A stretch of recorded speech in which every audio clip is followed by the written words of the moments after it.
Có đường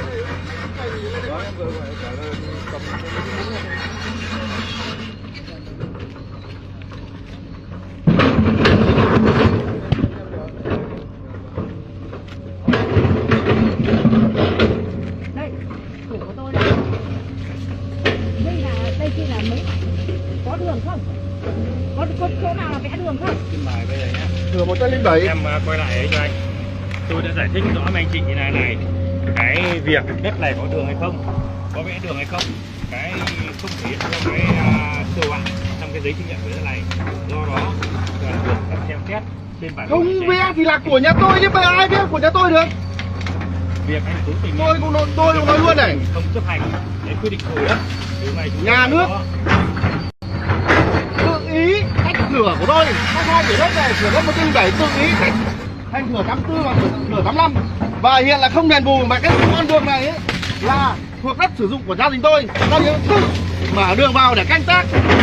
Bây giờ là chính quyền cả công an đã đến ép cưỡng chế mà không có một tờ giấy thu hồi nào cả, chưa quyết định thu hồi. Đây không phải quyết định thu hồi, đây là cái việc mà anh chị đã bàn ra. Thế như này không cưỡng chế là như nào? Thế như này không cưỡng chế là như nào? Cái việc mà đã bàn giao đất nông nghiệp là chúng tôi đã có quyết định thu hồi đất và hôm nay đơn vị thi công đất ở ngoài quyết định rồi bàn giao đất nha. Các anh đo đây nhá, bên phải có bằng chỉ đo đến đây mà nói là để chờ giải quyết sau.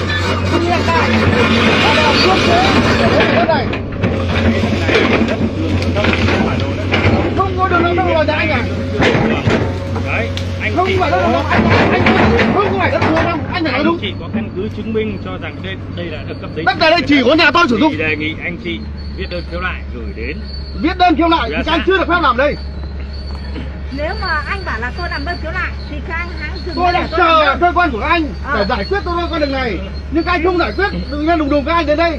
Bây giờ tôi nói với anh Hùng im. Khám phá để múc. Bây giờ là các anh bảo là chúng tôi làm đơn giải quyết thì bây giờ các anh hãng dừng đã để tôi làm đơn đã. Không, tôi nói với chị như này, và các lời chị, chúng tôi thực hiện là theo luật. Thứ nhất là quy định tại nghị 102 quy định cho chúng tôi quy định như này, trong quá trình mà khiếu nại thì người dân vẫn phải chấp hành quyết định phê duyệt phương án bồi thường, quyết định thu hồi đất. Do đó cái việc mà đất đã thu hồi và bàn giao cho nhà đầu tư, cụ thể đây là công ty trách nhiệm hữu hạn V-Ship để thực hiện dự án, thì hôm nay gia đình nhà mình đến ngăn cản trên cái thửa đất này. Do đó chúng tôi mời gia đình đi ra ngoài để chúng tôi thực hiện cái việc triển khai dự án. Tôi xin thông báo mọi người này. Đầu tiên đề nghị các anh xuất trình cái quyết định thu hồi cái thổ đất đang đứng đây là thứ nhất. Thứ hai, cho tôi quyết định tách thửa của mảnh đất của tôi, quyết định số 8485 tách thửa của tôi. Cũng nói anh phải xuất trình ra, anh nói anh làm theo luật và anh nói theo luật anh phải xuất trình ra chứ. Nói với anh là chúng tôi không giải quyết tại thực địa, mời anh. Không, nếu mà không giải quyết đấy là quy định. Không có quy định nào mà đánh cướp cả. Mời anh lên chỗ tiếp dân. Không có một quy định. Anh vào đây nhá. Tôi nói mọi người này, hoàn toàn không có một tờ giấy gì, không có một cái quyết định gì mà dám vào đây cưỡng chế, không có một tờ giấy gì hết. Bây giờ tôi hỏi cái thửa đất tôi tại sao tách không xin phép gia đình tôi, tại sao tách ra thửa 84 và thửa 85 mà trong khi đó sổ nhà tôi nhà nước viết chỉ có một thửa là một thửa số 107, không có thửa nào là thửa 84 85 cả. Thế nên ai làm sai? Bây giờ quyết định thu hồi của anh ở chỗ này của tôi đâu? Mà tại sao lại tách thửa đất của tôi?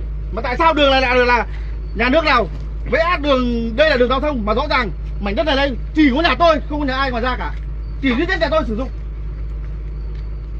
chỉ có nhà tôi sử dụng ở trong này. Thế vậy anh Hùng anh nói là mở đường là nhà nước được vẽ đường vào, vừa anh nói với tôi đấy, tức là tất cả những mảnh đất của dân canh tác khi làm đường vào là thuộc đất của nhà nước chứ không thuộc của dân nữa. Anh nói chưa? Tôi không trao đổi với anh thế nhé. Thứ nhất là nguyên bản là tôi chưa là tôi nói với anh. Tôi nói là đất đai là quản lý theo hồ sơ địa chính. Hồ sơ địa chính là gồm có những gì? Là gồm có bản đồ địa chính, sổ mục kê, sổ quy chủ. Thì trong bản đồ địa chính xã Hồ Sơn năm 1996 thì cái đường này được thể hiện là đất đường. Đất đường giao thông thì theo quy định của nhà nước thì là do nhà nước quản lý, ủy cụ thể đây là ủy ban cấp xã.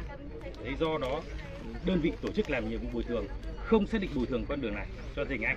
Thế giấy tờ đâu? Nếu anh có đủ căn cứ để chứng minh, chúng tôi không phải xuất trình giấy tờ, mà cái việc anh đừng yêu cầu bồi thường thì anh phải xuất trình giấy tờ.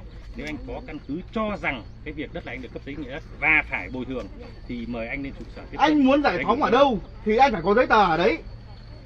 Anh không có quyền ra ngăn cản cái với đất khi mà nhà nước quy theo bản đồ đó là đường giao thông và đây là đường giao thông do nhà nước quản lý. Cái bản đồ làm gì có cái bản đồ nào vẽ vào thửa đất của nhà người ta đang canh tác. Tôi Anh không nói tranh cãi Không về có đây. bản đồ nào hết. Nếu cái không việc có bản đồ đấy. Ở đây của nhà tôi nó chỉ một nếu đường cái thôi. việc mà anh Hai cho bản rằng đồ anh có không sai phải. sót thì mời anh lên trụ sở tiếp dân cùng làm việc với tôi. Trước khi tôi làm việc thì các anh phải giữ nguyên hiện trạng cái con đường này của tôi. Hôm nay chúng tôi nói rõ là đơn vị thi công thực hiện Sổ san sách lấp đây, mặt bằng. hiện trạng đây. Đấy, Các anh cái còn việc cho người vào chúng làm tôi được. làm là chúng tôi làm.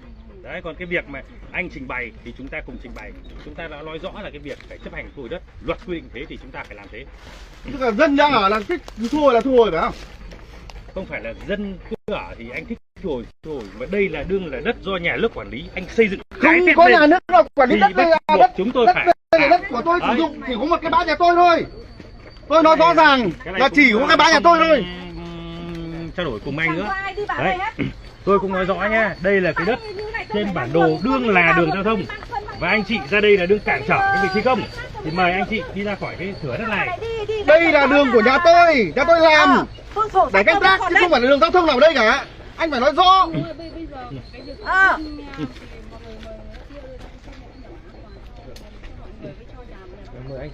Bây giờ sổ của người ta nguyên chỉ có một tờ bản đồ 107 thôi. Anh nói là 96 nhưng mà cái sổ của tôi cấp mời gia đình xuống dưới đây, 2012. đồng chí Hùng sẽ tiếp tục giải thích cho mọi người. Không, Còn bây giờ đất Đất chưa kiểm đếm, chưa đền bù, tôi có quyền ở. Chưa kiểm đếm, chưa ai kiểm đếm cái đất này hết. chưa kiểm đếm, chưa có cái gì hết. Mời chị nhá. Mời anh. Mời gia đình mình xuống đi. Tôi không xuống, đấy cả anh bắt hết nhà tôi đi mang hết vào trong đấy cái anh bắt đi. Mời mọi người xuống đi. Ở đây không đảm bảo thi công. Mời mọi người chuyển nhá. Các anh bỏ ra. Tôi ở trên đất nhà tôi. Đồng ý không? Người ta Tôi ở trên đất nhà tôi không có. Thế tôi hỏi Chưa vẫn đất nhà anh mà. Không. người ta vào thi công không? Xuống đấy thỏa thuận. Tôi đang ở trên đất nhà tôi nhá. Chưa phải được thỏa thuận, tôi không đi. Giờ tôi hỏi, tôi chỉ hỏi là chưa bồi thường không có giấy phép thu hồi. Đi đây làm mời. Bảo vệ dân. Anh là người có quyền mời xuống. Tôi không xuống. Tôi không xuống. Tôi buồn cười anh nhỉ? Tôi không xuống đấy. Anh bắt đi. Mời bác xuống. Đất của tôi. Chưa bồi thường cho tôi sao tôi phải đi? Tôi không cho ai múc. Tôi đừng có động đến tôi. Đây đất chưa đền bù, chưa kiểm đếm gì cả, nhưng mà Tôi không cho người. có công an xã cho công an đến là cưỡng chế, Ông phải bảo là đất của nhà nước.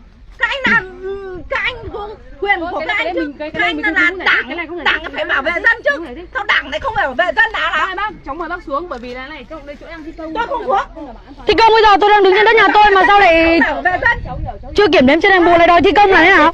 Phải bảo vệ giải quyết thỏa đáng mới được chứ. Không phải thò vào tôi. Tôi không ăn thuốc ăn sủng của ai. Tôi không xuống đấy. Mời cô xuống rồi, không xuống. Tôi không xuống.